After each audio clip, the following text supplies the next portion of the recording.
మహాగరుడు మహోన్నతుడు పరిశుద్ధుడు నిత్య నివాసేన కన్నతండ్రి దేవుని పేరట అందరికీ శుభములు వందనాలు తెలియజేసుకుంటున్నాను. ఈరోజు కూడా ఒక ప్రాముఖ్యమైన సంగతిని మనం ఆలోచన చేద్దామండి. పండు ఈ ఫ్యాన్ కట్టి రికార్డింగ్.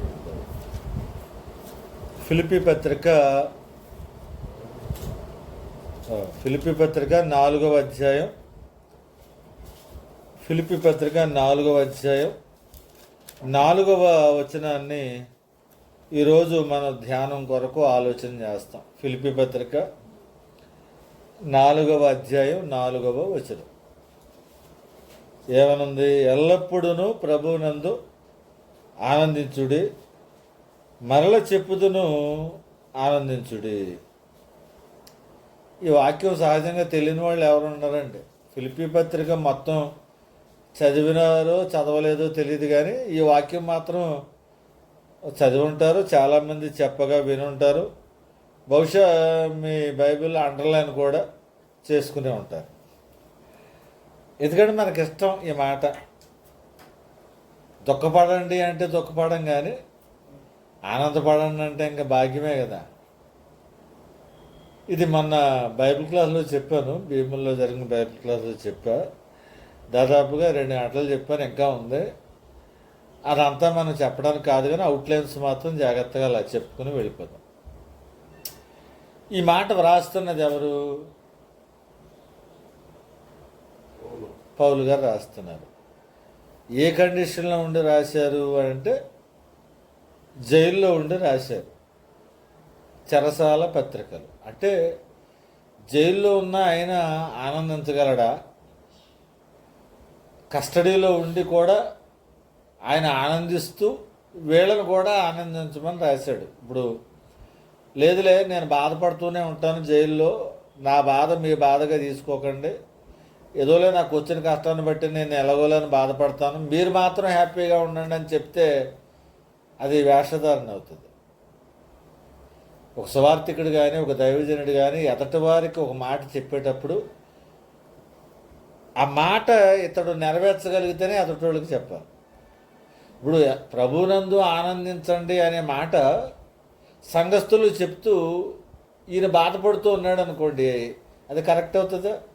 కనుక ఎదటి వారికి ఏదైతే వాక్యం మనం చెప్తున్నామో రాస్తున్నామో అది నువ్వు ఫాలో అయ్యి దాన్ని ఆస్వాదిస్తూ లేకపోతే దాన్ని ఓన్ చేసుకుని అప్పుడు నువ్వు నెరవేర్చగలిగి నువ్వు తీర్చగలిగితే అప్పుడు మనం ఆ వాక్యాన్ని చెప్పచ్చు. కనుక పౌలు కూడా ఈవేళ కేవలం విశ్వాసుల్ని మీరు ఆనందించండి అంటలే, నేను కూడా ప్రభునందు ఆనందిస్తున్నాను కనుకనే మీకు కూడా ఏం రాయగలుగుతున్నాను, ప్రభునందు మీరు కూడా ఆనందించండి అని చెప్పాడు. ఇప్పుడు ఇంతకీ ప్రభునందు ఎల్లప్పుడూ ప్రభునందు ఆనందించుడి, మరలా చెప్తును ఆనందించుడి అంటున్నాడంటే ఇప్పుడు ఫిలిప్పీ సంఘంలో కండిషన్స్ ఎలా ఉండుంటాయి? ఇప్పుడు ఏ కండిషన్కి ఈ ఈ ఈ మాట వ్రాసి ఉంటాడు? అక్కడ సిచ్యువేషన్ ఎలా ఉందంటారు? ఏమై ఉంటుంది అక్కడ సిచ్యువేషన్ చెప్పండి.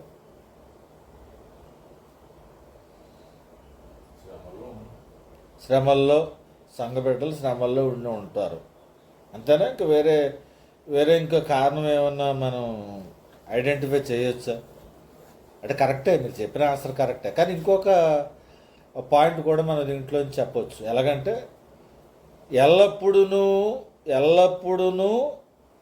అనే మాట దగ్గర ఒకవేళ అప్పుడప్పుడు ఆనందించి ఎల్లప్పుడూ ఆనందించలేకపోతున్నారు అనుకోండి, అప్పుడు కూడా ఈ మాట చెప్పి ఉండొచ్చు. అంటే ప్రభునందు ఆనందిస్తున్నా వాళ్ళు అప్పుడప్పుడు మాత్రం ఆనందంగా ఉంటున్నారు, కానీ చాలాసార్లు దుఃఖంలో ఉంటున్నారు అనుకోండి, అప్పుడు అలాంటి వారికి కూడా ఈ మాట చెప్పొచ్చు. ఏమని? అమ్మ అప్పుడప్పుడు ఏదో ఒకలాగా ఒకప్పుడు ఒకలాగా కాకుండా ఎల్లప్పుడూ ప్రభునందు ఆనందించండి అని ఒక వెర్షన్ చెప్పవచ్చు. రెండవది ఇంకో వెర్షన్ కూడా చెప్పవచ్చు. ఎలాగంటే వాళ్ళు ఆనందిస్తున్నారు కానీ ప్రభునందు కాకుండా లోకంలో ఉన్న సంగతులు గురించి ఆనందిస్తున్నారు అనుకోండి, అప్పుడు కూడా ఈ మాట సరిపోతుంది. ఎలాగా? అమ్మ మీ ఆనందాన్ని లోకంలో వెతుక్కుంటున్నారు, లోక విషయాల్లో వెతుక్కుంటున్నారు, అలా కాదు, ఎల్లప్పుడూ కూడా మీరు ఎవరి యందు ఆనందపడాలంటే ప్రభువునందే ఆనందపడాలి. ఇది అంటే ఒక మాటని ఓ, చదువుతున్నప్పుడు అది ఏ ఏ కండిషన్స్కి అప్లై అవ్వచ్చు, లేకపోతే అక్కడ సిచ్యువేషన్స్ ఎలా ఉండాలో మనం ఆలోచించవచ్చు. అంటే దాదాపుగా ఈ ఫిలిప్పీ సంఘస్థులు మర్చిపెట్టలేండి, వాళ్ళేమి తొందరగా దారి తప్పిపోయిన వాళ్ళు ఏం కాదు. గలతీ పత్రిక మీరు ప్రారంభ అధ్యాయం చూస్తే ఆ రోజున దగ్గరికి వచ్చేటప్పటికే మిమ్మల్ని ఎవరో భ్రమ పెట్టారు, మీరు ఇంత భిన్నమైన సువార్తకు ఎలా తిరిగిపోయారు అంటాడు.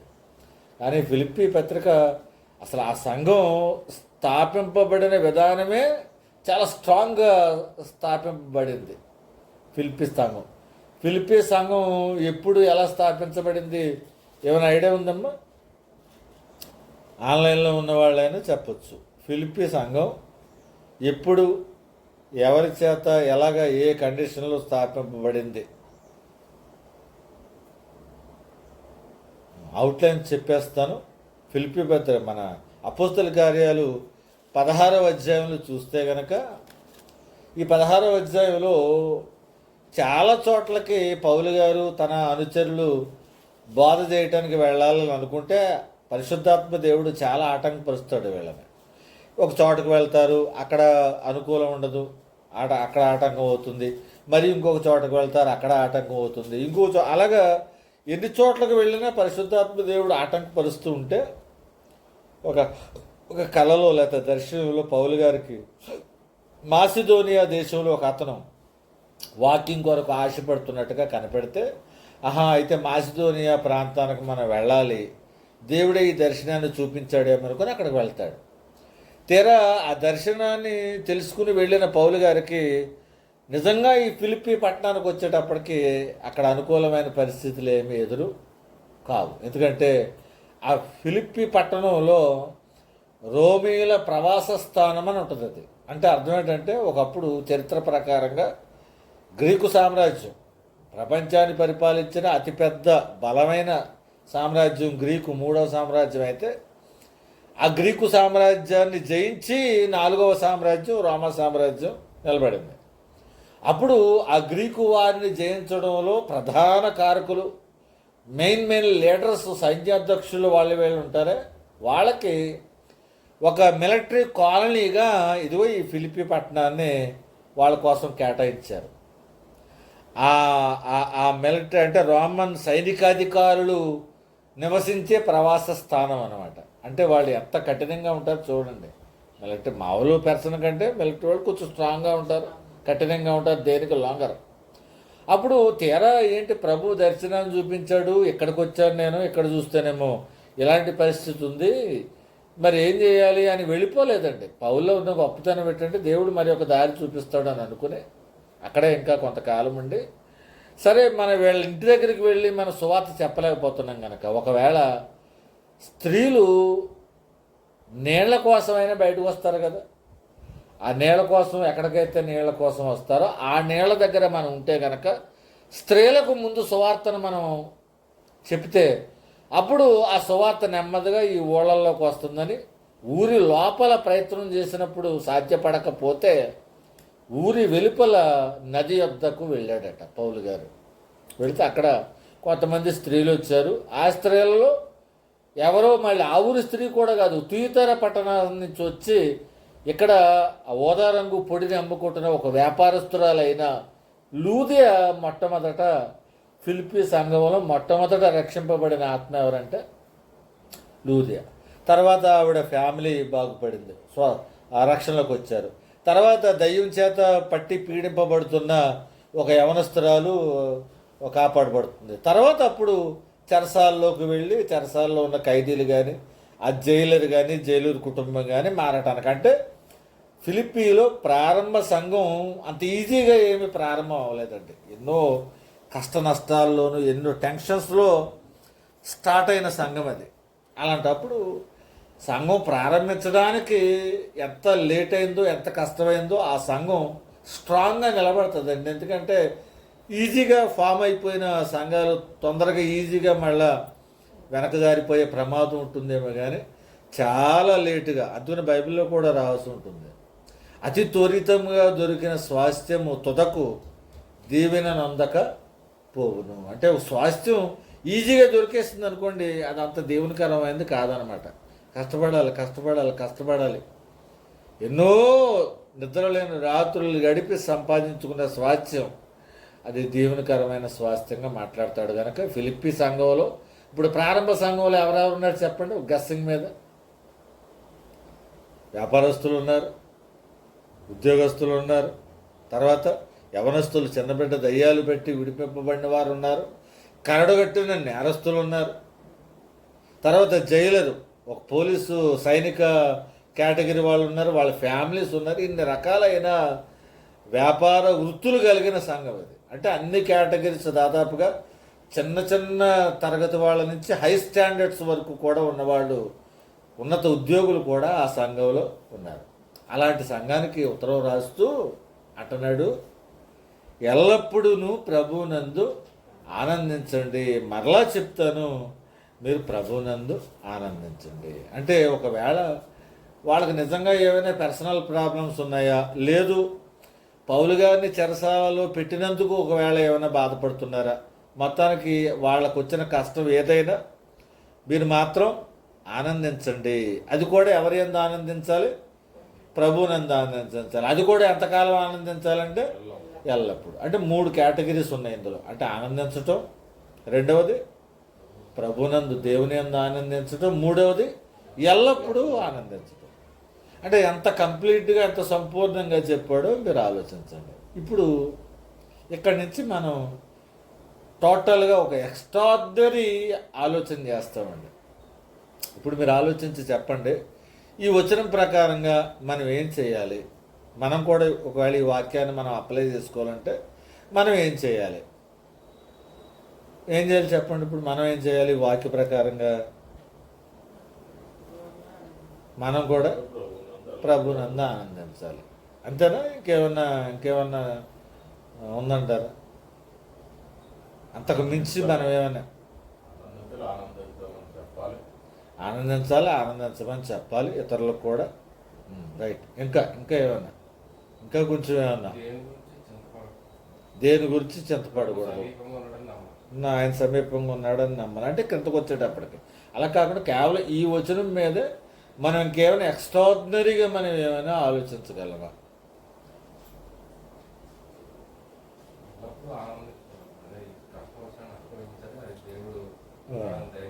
కష్టం వచ్చినా నష్టం వచ్చినా దేవుల్లోనే ఆనందించడం అంటే అక్కడ ఉన్నది అదే ఆ వచనం. అంటే అది మీరు దాన్ని కొంచెం వివరంగా చెప్తున్నారు. ఎక్స్ట్రాడినరీ అంటే దానికి మించి ఉండాలి మనం చేసే ఆలోచన.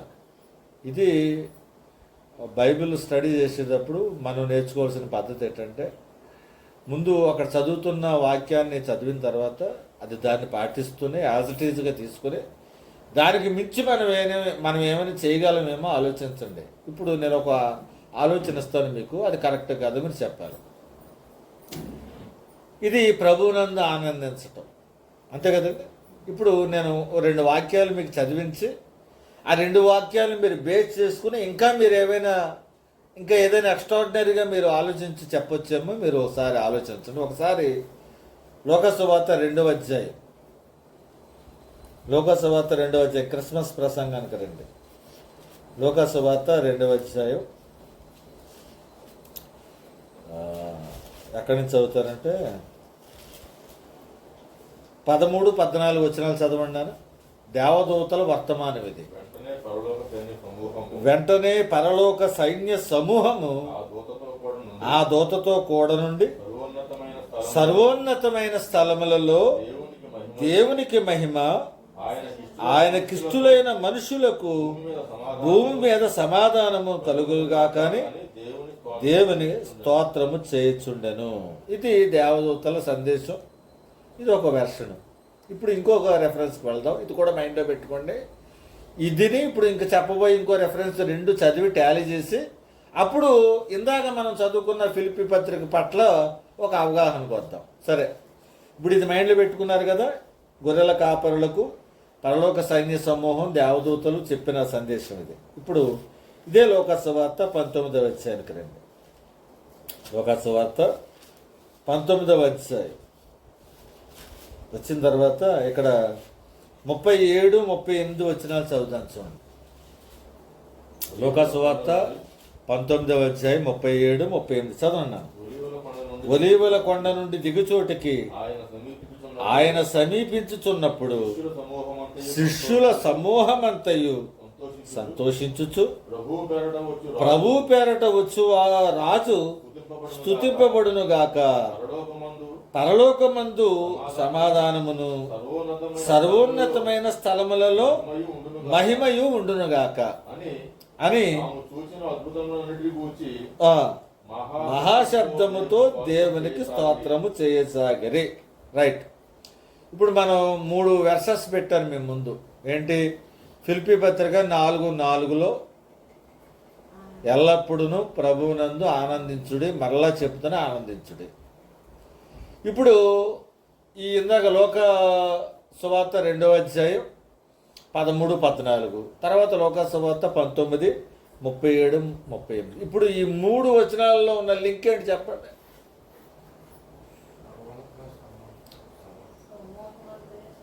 సంతోషించడం గురించే ఉందా? ఫిలిప్పీ పత్రికలో ఆనందం, సంతోషం ఉంది.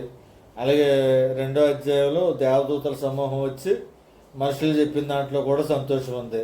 ఇక్కడ కూడా శిష్యులు సంతోషించుచు ప్రభు పేరట వచ్చి రాజు స్తుతింపబడునుగాక అని చెప్తున్నారు. ఇదేనా ఈ మూడిట్లో ఉన్న పాయింట్? మనం కనిపెట్టవలసిన పాయింట్ అదేనా? ఇంకా ఏమైనా కొంచెం ఎక్స్ట్రాడినరీగా మనం ఏమైనా ఆలోచన చేయొచ్చా?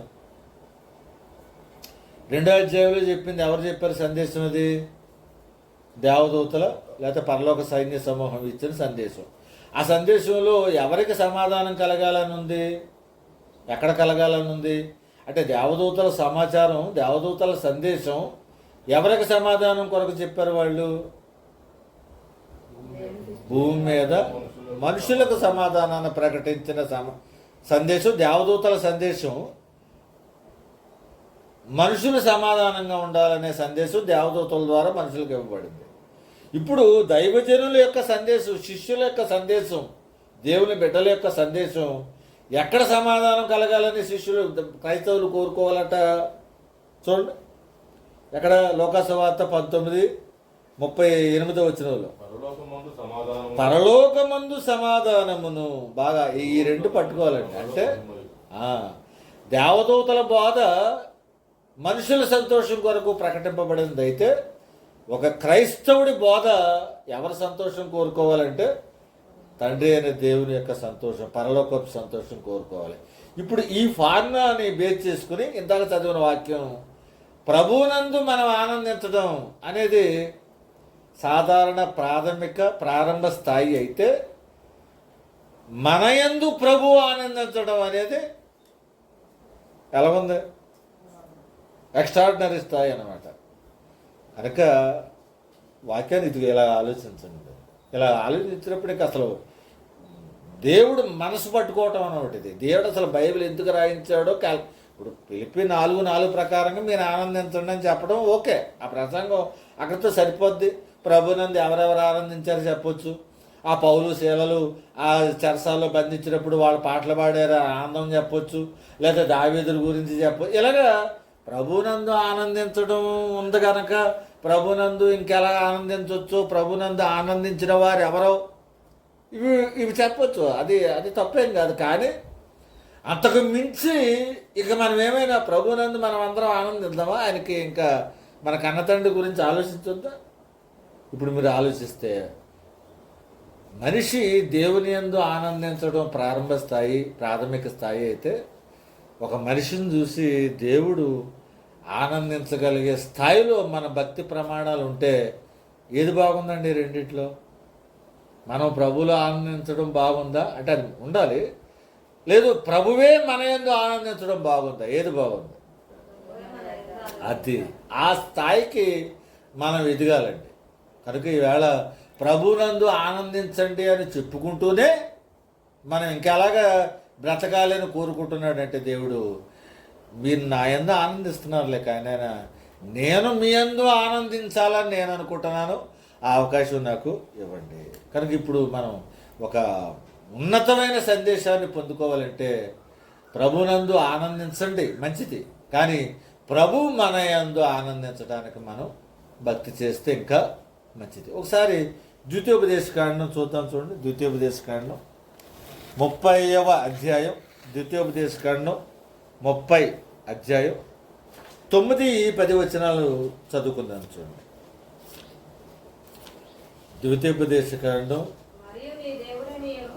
మరియు నీ దేవుడైన యెహోవా నీ చేతి పనులన్నిటి విషయములోను, నీ గర్భఫలం విషయములోను, నీ పశువుల విషయములోను, నీ భూమి పంట విషయములోను నీకు మేలు కలుగునట్లు నిన్ను వర్ధిల్ల చేయను.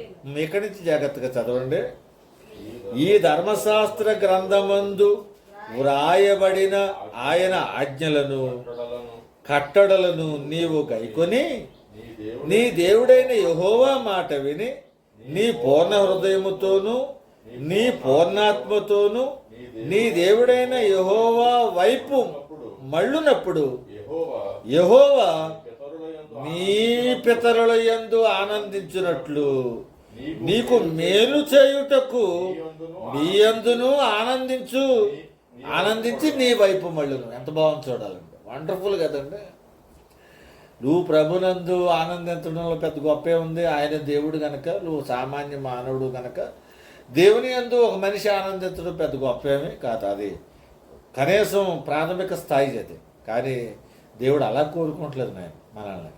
మీరు నా యందు ఆనందపడుతున్నారు. ఆయన ఏదో నేను మీ కన్న తండ్రిని గనక, సర్వోత్తమైన దేవుడిని గనక, బిడ్డలు తండ్రి యందు ఆనందపడటం పెద్ద ఇదేం కాదు. కానీ తండ్రి బిడ్డలను చూసి నిజంగా మీ వల్ల నాకు ఆనందం కలుగుతుంది, మీ వల్ల యావత్తు పరలోకానికి ఆనందం కలుగుతుంది అనేట్టుగా మన బ్రతుకుంటే వండర్ఫుల్ అండి. కనుక అక్కడ అంటున్న మాట ఎంత బాగుందో చూడండి.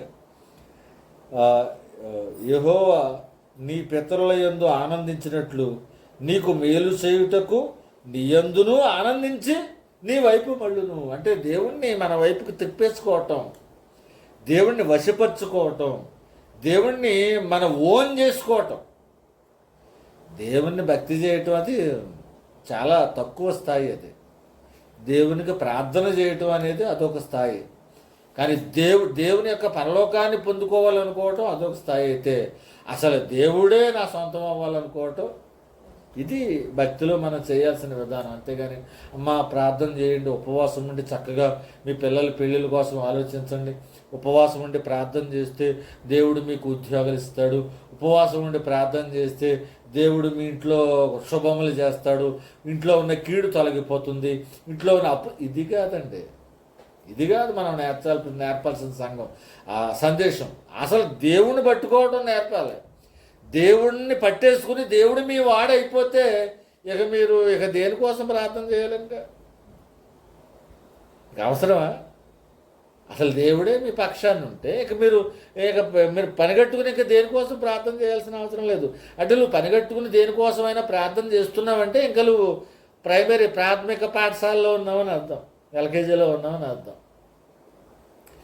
అందుకే ఈవేళ భక్తి ఏ స్థాయిలో ఉండాలంటే దేవునికి మొరపెట్టడం, ప్రార్థన చేయటం ఇది కాదండి. అసలు దేవుణ్ణే నీ వైపుకి తిప్పేసుకోవాలి. ఆయన మళ్ళీపోతాడట నిజంగా దేవునికి. అమ్మ ఎందుకు చేయకూడదు? ఇప్పుడు చేయటానికి ఎందుకు చేయాలంటే ఎందుకు చేయాలి? ఇప్పుడు ప్రార్థన ఎందుకు చేస్తారు మీరు? సరే చేయకూడదా అంటున్నారు, రైట్, చేయండి. ప్రార్థన చేయకూడదా అట్లా చేయాలి. ఎందుకు చేయాలి ప్రార్థన? నాయన నువ్వు నాకు దొరకాలి, నాయన నువ్వు నాకు రా, నువ్వు నాకు దొరుకు, నువ్వు నా దగ్గరకు రావటానికి నేను ఎలా బ్రతకాలో అలా బ్రతకగలిగే భాగ్యం ఇయ్యి. నువ్వు నాతో పాటు ఉండు. నేను నిన్ను కోరుకుంటున్నాను. నువ్వు ఇచ్చే ఫెసిలిటీస్ కాదు నాకు, నువ్వు ఇచ్చే ఆశీర్వాదాలు కాదు నాకు, నువ్వు కావాలి. చూడండి, ఒక తండ్రి వృద్ధాప్యానికి వచ్చినప్పుడు ఆ లాన తండ్రి వృద్ధాప్యంతో పడుకుని ఉండి బయట హాల్లో ఈ కొడుకులు కూతుళ్ళు కూర్చుని ఇంకేముందిలే నాన్న పోయేలా ఉన్నాడు, మరి మనం కూడా అండర్స్టాండింగ్కి వచ్చేద్దాం, మరి నువ్వు పెద్దోడు కాబట్టి ఆ ప్లాట్స్ తీసుకోరా, నువ్వు చిన్నోడు కాబట్టి ఈ ఎకరాలు తీసుకో, నువ్వు పెద్ద కూతురు కాబట్టి ఆ బంగారం తీసుకో, చిన్న కూతురు కాబట్టి బంగారం తీసుకొని 4 వాటాలు వేసేసుకుని ఎవడు కూడా తండ్రి గురించి మాట్లాడట్లేదు అనుకోండి, ఎలా ఉంటుంది లోనున్న తండ్రికి? ఈవేళ మనం దేవునికి ప్రార్థన చేయండి, తప్పులేదు. కానీ నాకు తండ్రి సంపాదించింది, తండ్రి ద్వారా పొందుకునేవి కాదు నాకు కావాల్సింది, నాకు తండ్రే కావాలి. అది అందుకు చేయండి ప్రార్థన. అది భక్తి. ఇంక అంతకుమించి తండ్రే మీ పక్షాన కావాలని కోరుకుంటే ఇక అంతకు మించి ఇంకేమైనా ఉందా భక్తి? ఇంక అంతకు మించిన ప్రార్థన ఇంకోటి ఉందా? ఇంకేముంది ప్రార్థన? ఇక దేని గురించి చేస్తావు?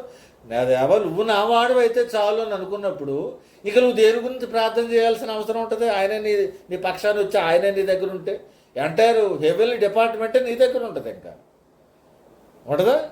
దానికి ట్రై చేయండి. అంతేగాని ప్రార్థన చేస్తే పనులు అయిపోతాయి, ప్రార్థన చేస్తే ఏదో పిల్లలు, ప్రార్థన చేస్తే ఏదో పెళ్ళిళ్ళు, ప్రార్థన చేస్తే ఏదో ఉద్యోగాలు, ప్రార్థన చేస్తే వ్యాపారాలు. ఇది అసలు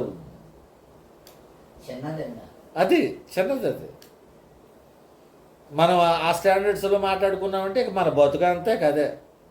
ఇది ఉన్నతమైన ఇది ప్రార్థన చేసి దేవుణ్ణి పొందుకునే భక్తిని అడగండి. చూడండి, ఒకవేళ అసలు దేవుడు వస్తానంటాడా రానంటాడు చూడండి ఒకసారి. ఇప్పుడు మనం అనుకోవటమే కాదు, మరి అసలు ఆయనకి మన దగ్గరికి రావడానికి విల్లింగ్గా ఉన్నాడో లేదో తెలియాలి కదా. ఆయన పరలోకం, అంత అందమైన పరలోకం విడిచిపెట్టి ఆయన ఎందుకు వస్తాడని అనుకుంటారా? చూడండి ఒకసారి. నేను ఇప్పుడు ప్రార్థన చేసేటప్పుడు ముందు 4 మొక్కలు చెప్తాను. ఏం మొక్కలు చెప్పండి అవి? మహాగణుడు, మహోన్నతుడు, పరిశుద్ధుడు, నిత్య నివాసి. ఆ వాక్యం ఎక్కడ ఉంది? అక్కడికి వెళ్ళిపోండి.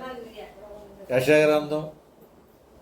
అది ఎంత ఇంపార్టెంట్ వచనమో మీకు అర్థమైతే కిరణ్ గారు ఇంతగా ఈ మాటలు చెప్తాడు అనిపిస్తుంది మీకు. యెషయా గ్రంథం 57వ అధ్యాయం 15వ వచనం. చాలా వండర్ఫుల్ అండి. దేవుణ్ణి అంతకు మించి గొప్పగా ఎవరు చెప్పలేరండి. మహాగణుడు అంటే గనులందరిలో, ప్రపంచంలో గనులు అనేవాళ్ళు ఎవరైనా ఉంటారేమో కానీ అందరికి మించిన గరుడు. తర్వాత ఉన్నతుడు, మహోన్నతుడు. చదువున్నారు. మహాగణుడును, మహోన్నతుడును. ఒకవేళ గరుడు ఉండొచ్చు కానీ మన దేవుడు మహాగరుడు. ఒకవేళ ఎవరైనా ఉన్నత స్థానంలో ఉండొచ్చు కానీ మనం మహోన్నతుడు. ఒకవేళ ఎవరైనా గరుడు అని అనిపించుకుంటున్నా పరిశుద్ధులు ఎవరు లేరు. అది 3వ కేటగిరీ మన దేవునికి దక్కింది. తర్వాత ఒకవేళ ఎవరైనా ఉన్నా కొంతకాలం ఉండి కొంతకాలం చనిపోయేవాళ్ళు కానీ నిత్య నివాసి, నిత్యము బ్రతుకుండే దేవుడు. ఇప్పుడు ఈ 4 క్వాలిటీస్కి మించి ఇక ఏం కావాలంటే ఒక దేవుడికి? అదే ఆ హైలైట్ పాయింట్స్ అక్కడ ఉంటాయి. తర్వాత నాకు ఇష్టమైన పాయింట్ కూడా ఆ వచనంలో ఉంటుంది. అందుకని నాకు ఈ ప్రార్థన నేను నేర్చుకోవడానికి కారణం ఏంటంటే, మహాగరుడు అంటే దేవుడిని ఇంక అంతకంటే ఘనంగా ఇంక చెప్పలేం. మహోన్నతుడు, తర్వాత పరిశుద్ధుడు, తర్వాత నిత్యము నివసించేవాడు. ఆయన అయ్యున్నవాడు అయి ఉండి ఇప్పుడు ఆయన మైండ్ ఏంటో చెప్తున్నాడు ఇక్కడ. నేను ఇంత గనుణ్ణే కానీ నాకు ఒక ఆశ ఉంది. ఆ ఆశ ఏంటంటే చదువునా, నేను మహోన్నతమైన పరిశుద్ధ స్థలములో నివసించేవాడనే. నేను అక్కడ నివసిస్తాను కానీ ఆయనను వినయము గల వారి ప్రాణమును ఉజ్జీవింప చేయుటకును, నలిగిన వారి ప్రాణమును ఉజ్జీవింప చేయుటకును. నాకు పరలోకంలో ఉండి ఇక్కడ ఈ దూతలతోటి జై ద్వానాలు చేయించుకోవడం నాకు ఇష్టం లేదు. నాకు ఈ ప్లేస్ మార్చేద్దామని ఉంది. నాకు ఇక్కడ ఉండబుద్ధి కావట్లేదు నాకు. మరి ఎక్కడికి వెళ్ళిపోతావు నాయనా అంటే చూడండి ఎక్కడికి వచ్చేస్తాను అంటున్నాడు. వినయము గలవారి యొద్దను దీన మనసు గలవారి యొద్దను నివసించుచున్నాను అంటున్నాడు. అంటే దేవుణ్ణి మన దగ్గరికి తెచ్చుకునే ఒక సూత్రం ఏంటంటే, వినయంగా ఉండి దీన మనసు కలిగి ఉంటే దేవుడిక పరలోకాన్ని విడిచిపెట్టి ఎక్కడ కూర్చుంటాడంటే నీ హృదయంలో కూర్చుంటాడు. ఇప్పుడు దేవుడు వచ్చి పరలోకాన్ని విడిచిపెట్టి నీలో ఉంటే దూతలు ఎక్కడ ఉంటాయి? ఇప్పుడు నీ దగ్గరే ఉంటాయి. అప్పుడు పరలోకం ఎక్కడుందని చెప్తావు? అంటే పరలోకం ఎక్కడుందనేది ప్రాథమిక స్థాయి. ఎల్కేజీ స్టూడెంట్ చెప్పేది పరలోకం అదిగా అక్కడ ఉంటుందని పైలోకంలో. కానీ ఒక మెచ్యూర్డ్ అనునాంగులు అంటాడు పేతురు గారు, మీరు మెచ్యూర్డ్ పీపుల్ అయిపోవాలన్నట్టుగా భక్తిలో అత్యున్నత స్థితికి వచ్చేస్తే ఇప్పుడు పరలోకం అక్కడుందని చూపించకూడదు, పరలోకం ఎక్కడుందని చూపించాలి. ఎందుకంటే దేవుడు ప్లేస్మెంట్ అక్కడ మార్చేసి ఎప్పుడో నీలోకి వచ్చేసి ఉండాలి. దేవుడు వచ్చేసి ఉన్నాడంటే యేసుప్రభు ఎక్కడికి వచ్చేసి ఉండాలి, ఆయనతో పాటు ఆయన కుడిపార్శ్వంలో ఆయనే ఎక్కడ వచ్చేసి ఉండాలి. ఇప్పుడు తండ్రి అయిన దేవుడు నీ హృదయంలో ఉండి ఆయన కుడిపార్శ్వం యేసుప్రభు దేవుడు ఎక్కడే ఉంటే ఇప్పుడు దేవదూతలు కోటాను దేవదూతలు ఎక్కడ ఉంటాయి? వాళ్ళే ఇక్కడే ఉండాలి. అంటే ఇప్పుడు పరలోకం ఎంటైర్ హెవెన్లీ డిపార్ట్మెంటు ఇక్కడే. కనుక పరలోకం అని అనగానే ఎలాగ చూపించేదేమో ప్రాథమిక స్థాయి అయితే, పరలోకం అనగానే ఎక్కడుందంటే ఇది ఎక్కడుంది, నాలోనే ఉంది అని చూపించగలగటం ఇది అత్యుత్తమ స్థాయి. మరి ఈవేళ దేనికోసం మీరు ప్రార్థన చేస్తారు? దేవాలు నా హృదయంలోకి వచ్చాయి, అలా నువ్వు రాగలగటానికి నేను దీన మనసు కలిగి ఉండాలని కోరుకుంటున్నావు. నాలో వినయం ఉంటే కనుక నువ్వు వచ్చేస్తానంటున్నావు, కనుక నువ్వు నాలోకి వచ్చాయి నాయన అని ప్రార్థన చేయాలి. కానీ మనం రానేమో, ఎందుకంటే నువ్వు ఆయన నీలోకి వచ్చి ఇక్కడ కాపురం పెడితే నువ్వు 7:30కి 8:30కి సీరియళ్ళలో చూస్తావు. ఇప్పుడు ఈయన్ని హృదయంలో ఇక్కడ కూర్చున్నాడు అనుకో, మనం సీరియల్ కానీ సినిమా సప్లికేషన్స్లు జాగ్రత్తగా అందిస్తూ ఉండు. అలాగని చెప్పి కంగారు పడి ఎక్కడికి వచ్చేసావు మళ్ళీ ఇంట్లో పెట్టుకుని మేము ఇవన్నీ ఎక్కడ చేయగలం? అది ఈవేళ మన భక్తి ఎలా ఉందంటే, నిజంగా మీ ఇంటికి వచ్చేస్తానండి 365 days మీ దగ్గరే ఉంటానమ్మా అంటే ఈవేళ తలుపు తీసి యేసుప్రభుని ఇంట్లో కూర్చోబెట్టుకునే వాళ్ళు ఎవరో చెప్పండి. తలుపు తీసి ఇంట్లో కూర్చోబెట్టాలి అంటే కనుక 365 24/7 యేసుప్రభు మనతో ఉంటానంటే మన ఇంట్లో చాలా వస్తువులు బయటకు వెళ్ళిపోవాలి, చాలా లక్షణాలు బయటకు వెళ్ళిపోవాలి, చాలా కొన్ని ఏంటంటే దేవునికి వ్యతిరేకమైన క్యారెక్టర్స్ వదిలేసుకోవాలి. మనం దానికి అంగీకారమైన అలా అంగీకారంతో వస్తాడు ఆయన, ఇప్పుడే వచ్చేస్తాడు మీ హృదయంలోకి. అందుకని అన్నాడు, నాకు ఇక్కడ ఇష్టం లేదు. ఆయన మనసులో కోరిక చెప్పాడు, నేను పరిశుద్ధుడిని, నేను మహాగుణుడిని, నేను మహోన్నతుడిని, నేను నిత్య నివాసిని, అయినా నేను అక్కడ ఉండటానికి నాకు ఇష్టం లేదు. నేను మీ మధ్యనే ఉండాలని, మీ మధ్యనే నివసించాలనుకుంటున్నాడు అంట. అంటే నివసించడం అంటే వచ్చి వెళ్ళిపోవటమా, లేకపోతే ఫిక్స్డ్గా ఉండటమా? ఉండటం. నేను మిమ్మల్ని దర్శిస్తాను లేకపోతే మిమ్మల్ని చూసి వెళ్ళిపోతాను అంటలేదు, అక్కడ నివసించడానికి ఇష్టపడుతున్నాడు. కానీ మనం మాత్రం అక్కడే ఉండును. ఆయన పరలోకమందున్న మా తండ్రి. ప్రార్థన కూడా ఏం చేస్తాం? ప్రభు నేర్పిన ప్రార్థన కనుక అలాగే అంటాం. ఇక అక్కడే ఉంటాడా? కనుక మనం చచ్చిపోయిన తర్వాత పరలోకానికి వెళతాం, చచ్చిపోయిన తర్వాత దేవుని చూస్తాం, అది కాదండి. అది పెద్ద గొప్ప ఏం కాదు. నువ్వు బ్రతుకుండగానే దేవుణ్ణి నీ దగ్గర తెచ్చుకోవాలి, నీ బ్రతుకుండగానే పరలోకం నీ దగ్గరికి వచ్చేయాలి. అది మనం నేర్చుకోవాల్సిన పాఠం. సరే, ఇప్పుడు ఇంతకీ మనం ఇందాక ద్వితీయోపదేశకాండం చదువుకున్నాం కదా, ఇప్పుడు మరలా ఇర్మియా గ్రంథానికి రండి. నేను మంచి మాట చూపిస్తాను మీకు. ఇందాక వండర్ఫుల్గా ఉంటుంది. ద్వితీయోపదేశకాండంలో మనం పూర్ణ హృదయంతోనూ మనం పూర్ణాత్మతో దేవుని ఉద్దేశాలను నెరవేర్చాలని ఉందా? ఇప్పుడు ఇర్మియాలో ఏం చెప్తున్నారు చూడండి. ఇర్మియా గ్రంథం 32వ అధ్యాయం, ఇర్మియా గ్రంథం 32వ అధ్యాయం 41వ వచనం చూడండి. ఇంకా వండర్ఫుల్గా ఉంటుందండి ఇది. మీరే పూర్ణ హృదయం పూర్ణాత్మతో ఉంటున్నారు, భక్తి చేస్తున్నాం అని అనుకుంటున్నారేమో కానీ దేవుడు అంతటి వాడే ఎలాంటి ప్రమాణం చేస్తున్నాడు చూడండి. వారికి మేలు చేయుటకు వారి యందు ఆనందించుతున్నాను. చూసారండి, మనిషి దేవుని యందు ఆనందపడటం పెద్ద గొప్పేం కాదు. ఎందుకంటే నువ్వు మనిషివి గనక, ఆయన దేవుడు గనక, అది పెద్ద గొప్పే ఉంది. కానీ దేవుడు అంతటి వాడే మన యందు ఆనందపడటం ఎంత గొప్ప మీరు ఆలోచించండి. అది కూడా వారికి మేలు చేయుటకు వారి యందు ఆనందించుతున్నాను అని చెప్తూ, నా పూర్ణ హృదయముతోనూ నా పూర్ణాత్మతోనూ ఈ దేశములో నిత్యముగా వారిని నాటడం. ఇదేంటండి, ఇప్పుడు మనం భక్తులం కనుక మన పూర్ణ హృదయంతో మన పూర్ణాత్మతో దేవుణ్ణి ప్రేమించాలన్నది మన దర్శనం. కానీ దేవుడు కూడా అదే పూర్ణ హృదయం, అదే పూర్ణాత్మ, ఆయన కూడా మన గురించి అదే పూర్ణమైన హృదయంతో ఉంటాడంటే ఉంటాడు. అది దేవుని యొక్క గొప్పతనం. ఇప్పుడు రాజు, ఇప్పుడు సాధారణ ఉద్యోగి లేకపోతే సాధారణ స్థాయి పౌరుడు రాజుని బతిమాలుకుంటాడు, రాజును హృదయపూర్వకంగా బతిమాలుతాడు. కానీ రాజు చాలా ఒక రేంజ్లో కొంతవరకు స్పందించి, సరే ఇటుకేదో చూడరా అస్తమానం గోజాడుతున్నాడు అనవచ్చు, కొంచెం ర్యాష్గా మాట్లాడవచ్చు. కానీ నువ్వు పూర్ణాత్మతో పూర్ణ హృదయంతో నువ్వు దేవుని ప్రేమించగలిగితే ఆయన కూడా పూర్ణ హృదయంతో పూర్ణాత్మతో నిన్ను ప్రేమిస్తాడు. ఇది వంటం కదండి, నీ అంత ఆనందపడతాడు. ఇది ఎంత గొప్ప భాగ్యం అంటే, ఎలాంటి ప్రేమ కలిగిన తండ్రిని మనం కలిగి ఉండి వేళ ఆ తండ్రి ప్రేమను కానుకోలేక, ఏమంటే దేవుని యందు మనం ఆనందించడం. చాలామంది అసలు దేవుని యందు ఆనందించట్లేదు. లోకంలో ఈ సోషల్ మీడియాలో, వాట్సాప్లో, లేకపోతే ఇన్స్టాగ్రామ్లో, ఫేస్బుక్లో, వీటిలో, సినిమాల్లో, వీటిలో ఆనందిస్తున్నారు. అసలు అక్కడే ఫెయిల్ అయిపోయారు. సరే, కొంతమంది వాక్యం తెలుసుకుని ప్రభునందు ఆనందిస్తారు, అక్కడితో ఆగిపోయారు. కానీ అక్కడితో ఆగిపోవాలని కాదు, అంతకు మించి మీరు ప్రభునందు ఆనందించడం మాత్రమే కాకుండా ప్రభువే మన యందు ఆనందించేటట్టుగా మన బ్రతుకును సరి చేసుకోవాలి. ఇది బాగుందా బాగలేదా? ఇంకా ఇప్పుడు ఇంకొక పాయింట్ చూపిస్తాను చూడండి. ఇది ఇంకా టాప్, ఇది ఇంకా వండర్ఫుల్ ఉంటుందండి. చూపిస్తాను. ఆ మాటకు వెళ్ళకముందు ఒక లైవ్ ఎగ్జాంపుల్ చూపించాక అప్పుడు థర్డ్ వెర్షన్ తీసుకెళ్తాను మిమ్మల్ని. ఒకసారి మత్తయి సువార్త 3వ అధ్యాయం 17వ వచనం చదవండి. మత్తయి సువార్త 3వ అధ్యాయం 17వ వచనం చదవనా. ఇదిగో ఈయనే నా ప్రియ కుమారుడు, ఈయన యందు నేను ఆనందించుచున్నాను. వండర్ఫుల్ కదండి. అంటే మనం అనుకుంటున్నాం కదా, ఏంటంటే మన యందు దేవుడు ఆనందించేటట్టుగా మనం బ్రతుకుండాలి అని అంటున్నాం కదా. అసలు జరుగుద్దా? అసలు దేవుడు అలాగా నేను మీ అందు ఆనందపడతానని ఎప్పుడైనా ఆయన కమిట్ అయ్యాడా అంటే అయ్యాడు. ఎప్పుడు ఆనందపడతాడట?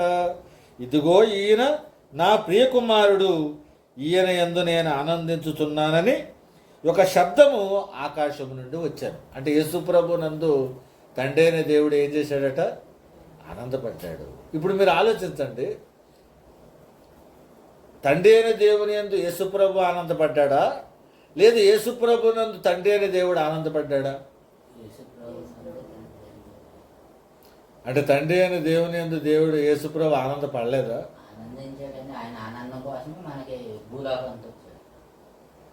టోటల్గా అక్కడ జరిగింది ఏంటి? రెండు జరిగాయి. తండ్రి యందు కుమారుడు ఆనందపడుతూనే తండ్రికి ఆనందం కలిగేటట్టుగా కుమారుడు భూమి మీద బ్రతికాడు. అంటే రెండు కూడా యేసుప్రభులో నెరవేరాయి. మరి యేసుప్రభులో నెరవేరాయి అని తెలుసుకోవడానికి రాశాడా ఈ వాక్యం? ఈయన ప్రియ కుమారుడు, ఈయన యందు నేను ఆనందించుతున్నానని. ఇప్పుడు ఈ వాక్యాన్ని 3వ అధ్యాయం 17వ వచనం మత్తయి సువార్తలో రాయించడానికి కారణం ఏంటి? అది పాయింట్. అంతేగాని యేసుప్రభు ప్రియ కుమారుడు అంటా, ఆయన తండ్రి అయిన దేవుడు ఆయన యందు ఆనందించాడు అంటా అని తెలుసుకుని పక్కకి వెళ్ళిపోవటానికి కాదు.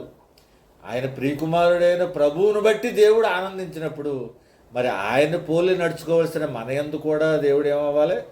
ఆనందపడేటట్టుగా మనం కూడా బ్రతకాలి. ఒకవేళ నిజంగా మీ కమిట్మెంట్ ఒక తీర్మానం చేసుకోవాలంటే అక్కడ కింద రాసుకోవాలి. ఈ వచనం చదువుకున్నప్పుడు, నాయన నీ ప్రియకుమారుడు యందు నువ్వు ఎలాగైతే నిత్యము ఎల్లప్పుడూ ఆనందపడ్డావో, ఈవేళ నుంచి నేను తీసుకుంటున్నాను, నా యందు కూడా నా బ్రతుకులో కూడా ప్రతి క్షణం నిన్ను ఆనందపెట్టే బిడ్డగా బ్రతుకుతాడని ఒక తీర్మానం మనం చేసుకోగలిగితే అప్పుడు నువ్వు వాక్యాన్ని చదివిన దానికి ఒక సార్థకత చేకూరుతుంది. మనం చదువుతాం అంతే, చెప్తాం, ఒక తీర్మానానికి మాత్రం రాము. యేసు ప్రభు నందు ఆనందించాడు, దేవుని యందు ఆనందించాడు, చాలా హ్యాపీ, మీరు కూడా ఆనందపడండి అని అంటాను. అంతేగాని నేను కూడా నిన్ను ఆనందించేటట్టుగా బ్రతుకుతాను నాయన అనే డెసిషన్ తీసుకొని సైతాన్ని తీసుకొని అది రాసుకుని కింద ఓ డేట్ వేసుకుని ఆ టైం నోట్ చేసుకుంటే రేపు పొద్దుట మీరు బైబిల్ ఎప్పుడు చదివినా అరే ఒకనాడు నేను ఇలాగ పలానా రోజు ఈ వాక్యం చెప్తున్నప్పుడు నేను కూడా నేను పెట్టే బిడ్డగా ఉంటానని అనుకున్నానుగా. అంటే ఒకవేళ మనుషులుగా మనం తర్వాత వేరే రకాలుగా తిరిగిపోయినా కనీసం నీకు ఆ వాక్యం తీసి మళ్ళీ చదువుతున్నప్పుడు ఒకనాడు నేను తీసుకునే తీర్మానం కదా అని మరలా నువ్వు ఆ వాక్యాన్ని చూసుకున్నప్పుడు, నువ్వు రాసుకున్న సంగతి చూసుకున్నప్పుడు నీకేమవుతుందంటే మనసు దేవుని మీదకి తిరుగుతుంది. అలా చూడగా కొంతకాలానికి ఏమైపోతావు, చూసి బాధపడే స్థాయిని మించిపోయి ఆ వాక్యాన్ని, ఆ ప్రామిస్ని నెరవేర్చే స్థాయికి వచ్చేస్తావు. అలా రావాలంటే ముందు ఒక తీర్మానం మనం అక్కడ చేసుకుని ఉండాలి. ఒక దైవజనుడు ఫార్మ్ అయితే నేను ఎందుకు ఈ మాట చెప్తున్నానంటే, ఆయన ప్రతి పేజీ కిందట ఆ పైన పేజీలో అయితే ఏవైతే వాక్యం చదివాడో ఆ వాక్యంలో ఏదైతే దేవుడు కోరుకుంటున్నాడో, ఇప్పుడు తిమోతి నువ్వు సిగ్గుపడనెక్కర్లేని సేవకుడిగా ఉండు అని రాశాడు అనుకోండి పౌలు గారు, కింద ఈ దైవజనుడు ఇలా రాసుకునేవాడట, ఏమనంటే నాయన సిగ్గుపడనక్కర్లేని సేవ నేను చేయగలగటానికి నేను ఈరోజు నిర్ణయించుకున్నాను, నన్ను బలపరచు అని డేట్ టైం వేసుకునేవాడంట. అంటే ఇప్పుడు ఈ వాక్యం చదివినప్పుడల్లా నీకు ఈ తీర్మానం కూడా గుర్తుకు రావాలి. ఈవేళ ఎవరు తీసుకుంటున్నారు వాళ్ళ తీర్మానాలు? ఇప్పుడు కనీసం రేపొద్దున బైబిల్ చదివినప్పుడు ఆ వాక్యం చదివినట్టు నువ్వు తీసుకునే తీర్మానం గుర్తుకొస్తుందా? నేను నెరవేరుస్తున్నాను, ఒకవేళ నెరవేరుస్తున్నాననే సంతోషం ఉంటుంది. ఒకవేళ నెరవేర్చలేకపోతే దారి తొలగిపోయావనుకోండి, అయ్యయ్యో పలానా రోజు నేను ఈ తీర్మానం తీసుకున్నానే, కనుక ఈవేళ నుంచైనా నేను మరలా దేవుని కొరకు బ్రతకాలనే స్ఫూర్తి నీ ద్వారానే నీకు మళ్ళా కలుగుతుంది. అది బైబిల్ మనం అర్థం చేసుకోవాల్సిన విధానం. సరే, దేవుని ప్రియకుమారుడైన యేసు ప్రభు వారి వల్ల తండ్రి అయిన దేవునికి ఏం కలిగిందంట? ఆనందం కలిగిందంట. ఇప్పుడు మన వల్ల ఏం కలుగుతుంది? మరి మన వల్ల కూడా ఏం కలగాలి? తండ్రి అయిన దేవునికి కలుగుతుందా? ఇప్పుడు ఒక మాట, తండ్రి అయిన దేవునికి యేసు ప్రభువును బట్టి ఆనందం కలుగుతుందా? మన బట్టి ఎక్కువ ఆనందం కలుగుతుందా? చెప్పండి.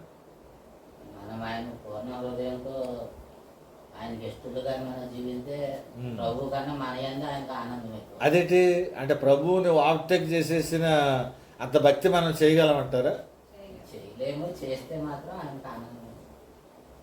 అంతేనా? అంటే మనం చేసిన దాన్ని బట్టి మనకు మార్కులు పడతాయంటారా? ఇప్పుడు యేసు ప్రభు ప్రియకుమారుడు, మరి మనం ఎవరు? మనం ప్రియకుమారులమేనా? సరే, ఇద్దరు ఈయన ప్రియకుమారుడే ఈయన ప్రియకుమారుడే అని ఇద్దరు ప్రియకుమారులేనా? సహోదరులు చెప్పాడు. ఇప్పుడు ఈయన ప్రియకుమారుడు, ఈ ప్రియకుమారుడిని వీళ్ళ కోసం బలిచ్చేసాడంటే ఇప్పుడు వీళ్ళు ఏమై ఉండాలి? అతి ప్రియులై ఉండాలి. అదో ఉందా? అంటే యేసుప్రభు ప్రియకుమారుడు అయితే మనం ఎవరం? దేవునికి అతి ప్రియులు, బహుప్రియులు. దానిని చూసి అంటాడు, నీవు బహుప్రియుడవు అంటాడు. కనుక మనం దేవునికి అతి ప్రియులం కనుక అతి ప్రియులమైన మన కొరకు ప్రియుడైన యేసుప్రభుని బలిచ్చేసాడు. అంటే ఇప్పుడు ప్రియుడైన యేసుప్రభువే అంత ఘనంగా దేవుని సంతోష పెడితే అతి ప్రియులుగా మనం కూడా ఏం చేయొచ్చు? అంటే మనం ఇప్పుడు యేసుప్రభు మహాత్యాగం చేస్తే తండ్రి దేవునికి సంతోషం కలిగితే మనం ఎంత చేసినా సంతోషపడిపోతాడు ఆయన. కానీ నువ్వు ఎంత చేయవు. అదవుతుందా లాజిక్? ఇప్పుడు పాడి చూపిస్తాను చూడు, అదిరిపోద్ది అనమాట. చాలా నాకు ఈవేళ మెసేజ్ చాలా నచ్చేసింది మెసేజ్ అండి ఇది. ఎందుకంటే ఇదో పెద్ద పెద్ద మర్మాలు అంటూ ఏమి లేవు, కానీ నువ్వు దేవుని యందు ఆనందపడటం మొదటి స్థాయి, దేవుడే నీ యందు ఆనందపడేటట్టుగా బ్రతకడం రెండో స్థాయి. ఇప్పుడు మూడో స్థాయికి తీసుకెళ్తాను చూడండి, ఇది ఇంకా వండర్ఫుల్గా ఉంటుంది. ఇదే మత్తయి సువార్త 25వ అధ్యాయం 21వ వచనం చదువుదాం చూడండి, ఎంత బాగుంటుందో. మత్తయి సువార్త 25వ అధ్యాయం 21వ వచనం. అతని యజమానుడు ఇలా అంటాడట, బలా నమ్మకమైన మంచి దాసుడా. అప్పుడు అసలు ఎక్కడ చూస్తున్నాడండి ప్రభు? యేసు ప్రభు మహాత్యాగం చేస్తే ఈయన నా ప్రియకుమారుడు, ఈయన ఎందు నేను ఆనందించుతున్నాను, ఈయన మహాత్యాగం చేయటానికి వచ్చాడు కదా అని అనుకున్నాడు. కానీ నీలాంటోడు నాలాంటోడు ఎంత చేస్తే చాలు ఆయన వండర్ఫుల్ అయిపోతాడంట, సంతోషపడిపోతాడంటే కొంచెంలో నమ్మకంగా ఉన్న ఆయన వండర్ఫుల్ అయిపోతాడంట. ఇక ఎంతకంటే భాగ్యం అసలు ఎవరికైనా దొరికితే, ఎందుకంటే మనం అతి ప్రియులు కనుక. ఇప్పుడు కాస్తంత అటు ఇటుగా ఉన్న పిల్లలు ఎంత చేసినా మనకు పెద్ద ఎక్కదు, కానీ బాగా ప్రేమించిన పిల్లలు ఉన్నారు అనుకోండి, వాళ్ళు కుచ్చు చేసినా మనకేదో పెద్ద ఏదో ఎర్రదిచ్చేసినట్టు ఉంటుంది. అలాగా చూడండి ఎంత బాగుంది మాట. నీవు ఈ కొంచెములో నమ్మకముగా ఉంటివి, నిన్ను అనేకమైన వాటి మీద నియమించదను అని చెప్పి నీ యజమానుని సంతోషములో పాలు పొందుమని అతనితో చెప్పాను. బాగా ఆలోచించాలి. ఇది మూడో వెర్షన్. ఫస్ట్ వెర్షన్ ఏం చెప్పాను? ప్రభువునందు మనిషి ఆనందించటం. రెండో వెర్షన్ ఏం చెప్పాను? దేవుడు మనిషి అందు ఆనందించడం. మూడో వెర్షన్ ఏంటంటే ఇప్పుడు వీళ్ళిద్దరు కలిసి పరలోకంలో నిత్యత్వంలో ఆనందించడం. ఇది తారాస్థాయి అన్నమాట, ఫైనల్ స్టేజ్. ఇది ముందు రెండు వెర్షన్స్ ఏమో మన భూమి మీద ఉండగా మనం ప్రభునందు ఆనందిస్తున్నాం, దేవుడు ఎందు ఆనందిస్తున్నాం. మనం భూమి మీదే ఉండి దేవుడు మన యందు ఆనందపడేటట్టుగా బ్రతుకుతున్నాం. కానీ ఇద్దరు ఆనందపడుతున్నాం, ఇద్దరు వేరే వేరే చోట ఉన్నాం అనుకోండి. కానీ మూడవ స్థాయి ఆనందం ముగ్గురు ఒకే స్థాయికి వచ్చేసి ఒకే చోట ఒకే ఎదురు బదులుగా మీరు తండ్రియు మనం కలిసి ఆనందపడే స్థాయి వచ్చేస్తుంది. అది ఇంకెంత బాగుంటుందండి. దీనికోసం ఏమైనా ఆరాటపడుతున్నాడా మనిషి భక్తి చేయటం అంటే? ఎందుకో చేస్తున్నాడు ఈ భూ సంబంధమైన విషయాల కోసం. భూ సంబంధమైన ఆరోగ్యాల కోసం తలనొప్పి తగ్గిపోతుంది, కడుపులో కత్తులు తగ్గిపోతాయని, క్యాన్సర్లు తగ్గిపోతాయి, నీడ్స్ తగ్గిపోతాయని, ఈ కిడ్నీలు బాగవుతాయి, దీనికోసమే తప్ప నువ్వు నా ఆనందపడినాయన, నువ్వు నా ఆనందపడినాయన, అందుకనైనా నేను నిన్ను నమ్ముకున్నాను. నేను ఆనందపరచడానికే ఈవేళ క్రైస్తవ్యంలోకి వచ్చానన్న విశ్వాసి ఎవడన్నాడంటే ఈవేళ నేను పొందుకోవటానికే వచ్చానన్నవాడు తప్ప నేను ఈవేళ నీ దగ్గర నీ క్రైస్తవ్యంలోకి రావటానికి, నీ బిడ్డగా నేను మారటానికి, నేను అసలు బాప్తీసం తీసుకోవడమే నేను ఆనందపరచడానికి నాయన. అలాంటప్పుడు నాకు వ్యాధి వచ్చినా, నేను ఐసీయూలో ఉన్నా నాకు ఎవరి ఆనందం ముఖ్యం? నా తండ్రి ఆనందం ముఖ్యం. అలాగే కోరుకోవటం అనేది పరిపూర్ణమైన భక్తికి తార్కాణం. మరి ఈవేళ మన విశ్వాస ప్రమాణం ఎంతవరకు ఉంది, ఎలా ఉంది? ఆయన ఇచ్చిన వసతులు పొద్దుకుని ఆనందపడదామని అనుకుంటున్నామా? లేదు, మనం చచ్చిపోతున్నా మన చివరి డెత్ బెడ్లో కూడా నా తండ్రి ఆనందమే ముఖ్యం నాకు అని ఆయన ఆనందం కొరకు నువ్వు ఆనందంగా ఉంటున్నావా? ఎందుకంటే తన బిడ్డలు విచారంగా ఉండటం, బెంగగా ఉండటం మన కన్న తండ్రికి ఇష్టం ఉండదు. ఒకవేళ నిజంగానే డెత్ బెడ్ మీద చనిపోబోతున్నప్పుడు నువ్వు బాధపడుతున్నావు అనుకోండి, నిజంగా నీ బాధపడతాం చూసి తండ్రికి ఏమనిపిస్తుంది? అంటే నువ్వు బాధపడుతున్నావు అంటే అర్థం ఏంటి? నేను చచ్చిపోతానేమో అని అనిపిస్తుంది అంటే దాని అర్థం ఏంటి? అంటే తండ్రికి వీడు నా దగ్గరికి రావటానికి ఇష్టం లేదన్నమాట, వీడికి లోకమే బాగుందన్నమాట. ఇప్పుడు తండ్రి వరి అవుతాడు ఆవిడ. అలా కాకుండా ఒకవేళ నాయన ఈ రిపోర్ట్లు వచ్చినాయి కదా, అలా బయటికి వెళ్ళు, మీ వాళ్ళని ఎలా లోనకి రమ్మాను అన్నాడు అనుకోండి, అప్పుడు అర్థమైపోద్ది మనకేదో పోయేకాలు వచ్చేస్తున్నారు. అప్పుడు నిజంగా రిపోర్ట్స్లు చనిపోతాయనే రిపోర్ట్స్ వచ్చినప్పుడు నీకు అర్థమైపోయినప్పుడు నేను ప్రభువు దగ్గరికి వెళ్ళిపోతాను, ఇంకా తొందరగా కొన్ని గంటల్లోనే వెళ్ళిపోతానేమో, నాకు అందరి తండ్రి చూసేస్తానేమో అనే ఆరాటం మీద నీ హృదయం ఉప్పొంగిపోతా ఉంటే, నీ బంధువులు అందరూ చచ్చిపోతాడేమో నీ ముఖం ఇంకా బెంగగా చూస్తుంటే నువ్వు నా ప్రభు దగ్గరికి వెళ్ళిపోతాడనే ఆనందం నీ ముఖంలో కనపడితే పరలోకంలో దేవుడు గంతులేసేస్తాడండి. అబ్బాయి ఏంటి నా బిడ్డ నా దగ్గరికి రావడానికి ఇంత సంబరపడిపోతున్నాడు ఏంటని ఒంటరైపోడండి. ఇలాగ ఎప్పుడైనా మనం ఆలోచిస్తామా? డాక్టర్ గారండి 2 లక్షలైనా పర్లేదండి నన్ను బతికించండి అంటే అర్థం ఏంటి? ఆయన దగ్గరికి వెళ్తాక నీకు ఇష్టం లేదన్నమాట. ఇది పరలోకం కానీ దేవుడు కానీ దేవునితో ఉన్న మనకున్న బంధం కానీ అర్థమైపోతే ఈ భూమి మీద ఉండడానికి ఎవరికి ఇష్టం అవుతుంది. అందుకని పౌలు గారు ఏమంటాడు? బ్రతుకుంటే క్రీస్తే, చావైతే లాభం, నేను అంత తొందరగా వెళ్ళిపోదాం అనుకుంటున్నాను అన్నాడు. ఎందుకంటే ఆయనకి బ్రతుకు కరెక్ట్గా అర్థమైంది. కనుక ఈవేళ ఎవడైనా చావు గురించి బెంగెట్టుకున్నాడంటే వాడు విశ్వాసంలో పరిపూర్ణుడు కాడు. అదవుతుందా? కనుక దేవుని ఆనందాన్ని వెతకండి. మనం ఆయన ఆనందపడతాం ఒకటే, కానీ ఆయన యందు మనం ఆనందపడటమే కాకుండా మన బ్రతుకులోనూ ఆయన ఆనందం ఉండాలి, మన చావులో కూడా ఆయన ఆనందాన్ని కోరుకోవాలి. అప్పుడు మనం ఇద్దరం కలిసి రేపొద్దుటి నిత్యత్వంలో తండ్రి బిడ్డలు మన అందరం కూడా నిత్యత్వంలో ఆనందంగా గడపవచ్చు. ఇది మనం నేర్చుకోవాల్సిన, చేయవలసిన స్థాయి. అర్థమైంది అనుకుంటున్నాను. దేవుడు మిమ్మల్ని దీవించున్నాడు. ఆమె.